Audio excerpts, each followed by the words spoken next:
Sure. Okay. Well, again, Michael, thank you for that introduction, and I just want to say thank you to all of you for taking the time to attend. Before I begin, I just want to extend greetings on the behalf of the Planning and the Black Community Division of the American Planning Association. We're actually one of 25 special interest groups within the APA, and we were established roughly 31 years ago. For the time that I have available, I really just want to take a moment to offer a little bit of background on equitable development and really just share how cities around the country are applying this approach in order to advance goals for sustainability. One of the first things that I should acknowledge is the fact that today's discussion is important as well as timely because of the fact that it's actually coming on the heels of PolicyLink's Equity Summit, which is currently occurring within the city of Detroit as we speak. And for those of you who are not aware, PolicyLink is one of the nation's leading proponents for equitable development.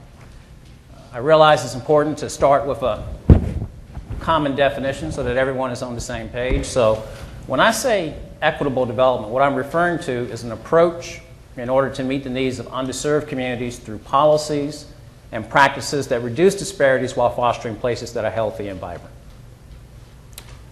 Normally, when I'm asked to offer remarks on this topic, I begin by simply referencing some of the work of the International City-County Management Association. And one of the reasons why I do that is because ICMA tends to acknowledge that planning at its best takes into account the social implications of land use and economic development decisions. What that means is that planning is not professionally or institutionally separate from the social realm. In a practical sense, it means that we're a nation of 309 million people. And we have citizens here from all walks of life. And so if we don't think critically about how to meet the needs of vulnerable populations properly, then we may fall short in ensuring that everyone has a safe and healthy environment in which to live, work, and play. Now, I don't want to belabor the point, but the social implications of land use and economic development have actually been a recurring theme in planning practice over the span of the past 40 years. Now, traditionally, some of the barriers to encouraging social equity during the planning process have been framing how to implement it, visualizing the product from that process, as well as correcting the misperception that addressing these issues may slow down development. But I just want to acknowledge that thanks to the tireless efforts of researchers and advocates, as well as the innovative thinking associated with people who work in architecture and planning, as well as some of the very compelling results of determined community builders, those barriers are actually coming down. And what we're actually learning is simply the fact that we can do well while doing good. One of the other things I want to acknowledge is the fact that we don't have to have an abstract discussion about issues like equitable development because there are many practical examples of this approach being applied in communities around the country, such as examples like the 18th and Vine Jazz District in Kansas City, Missouri. One of the things you should know about this project is that it was created around 1989 when Emanuel Cleaver, who's now a U.S. Congressman, he was a city council member at the time. And the Jazz District was created with the vision of balancing economic development and cultural development within that city. The neighborhood where the 18th and Vine Jazz District is now was an area that experienced a period of decline over the span of about 40 years, like so many other urban areas within our country. But Emanuel Cleaver had the foresight to realize that this neighborhood had a place making dividend. And today, Kansas City has distinguished itself as a city that has attempted to create a sense of parity by focusing on issues of heritage preservation as well as embracing the cultural assets within that city. The other thing that's worth noting about this particular project is the fact that it has resulted in this district becoming a very successful neighborhood by focusing on ways in order to give residents and visitors an authentic experience. Another example I could reference is really the ReGenesis project in Spartanburg, South Carolina. One of the things I really like about this project is the fact that it emphasizes that there is a real nexus between issues pertaining to environmental justice, land use, and sustainability. There are a lot of important things to note about the ReGenesis project in the sense that it's a project that really demonstrates the effectiveness of collaborative environmental problem solving and effectively demonstrates how ordinary citizens can achieve extraordinary outcomes, such as cleaning up 2 Superfund sites and managing vacant properties, as well as conducting community design charrettes that helped the neighborhoods that were the focus of this project to be placed on a new trajectory in order to improve quality of life for the residents who were affected by some of the pollution that was a legacy problem within that neighborhood. Some of the other things that's worth noting about this particular project is simply the fact that Harold Mitchell, who was one of the residents in the neighborhood that was the focus of this area, was very successful in taking a $25,000 grant from EPA's Office of Environmental Justice and leveraging it into $250 million worth of investment for his community.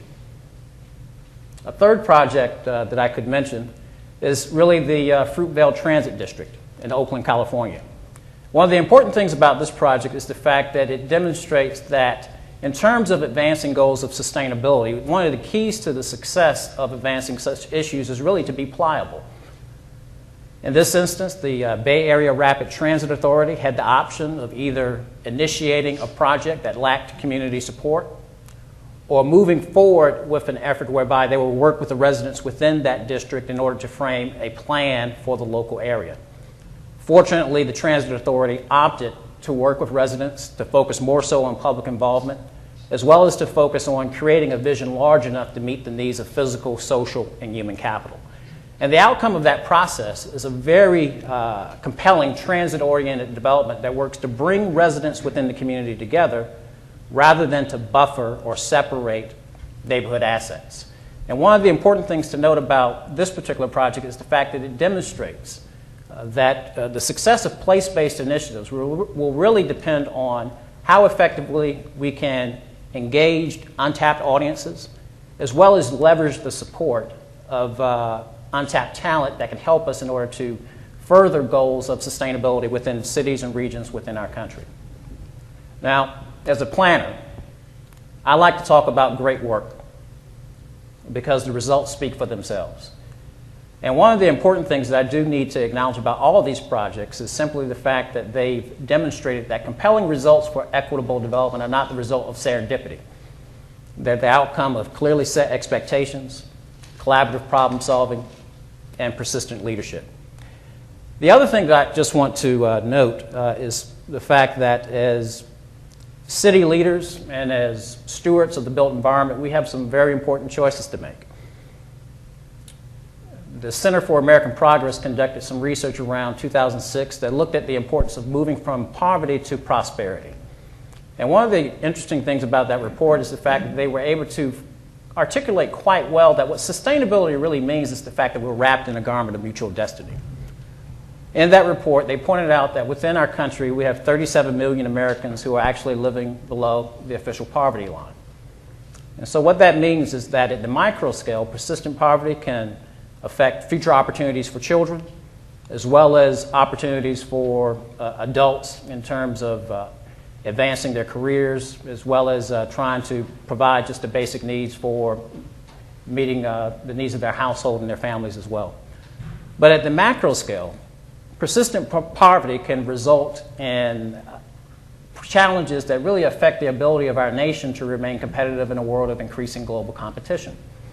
And so again, as community leaders, as stewards of the built environment, whether we're planners or architects, we have to be really mindful in terms of how we can advance goals and objectives in terms of improving our communities, while also mindful of ways in order to help balance the playing field rather than amplifying the wealth gap. Now, I want to be mindful of my time and frame my remarks within 7 minutes because we have a lot of great people who are on this panel. But as I wrap up, there's a very important issue that I do want to acknowledge. In my role as an urban planner, I tend to share with audiences when I speak with them simply the fact that I'm in the business of giving sustainability a push. And when I say that, I'm not trying to be cheeky. Instead, I'm attempting to convey that it's been my experience time and again that we can really focus on ways in order to do well while doing good. The other thing I just want to acknowledge is simply the fact that in terms of advancing goals of innovation, one of the important things to note is simply the fact that the premise of innovation requires acknowledging the fact that healthy things grow, including paradigms. And so it's been my experience that as we work in order to encourage communities that are more livable, more sustainable, that improve our quality of life, that we also have to be mindful of not just advancing a triple bottom line, but moving beyond that in order to advance goals of social equity as well. And so I just want to leave you with that, particularly as we continue this conversation, as we work to focus on strategies that not only make our communities sustainable, but focus on ways in which we can make them whole. And so I want to thank you for indulging me. I appreciate your patience. And for those of you who are interested, I do have a takeaway that I'm happy to share with any of you once we reach the end of our discussion.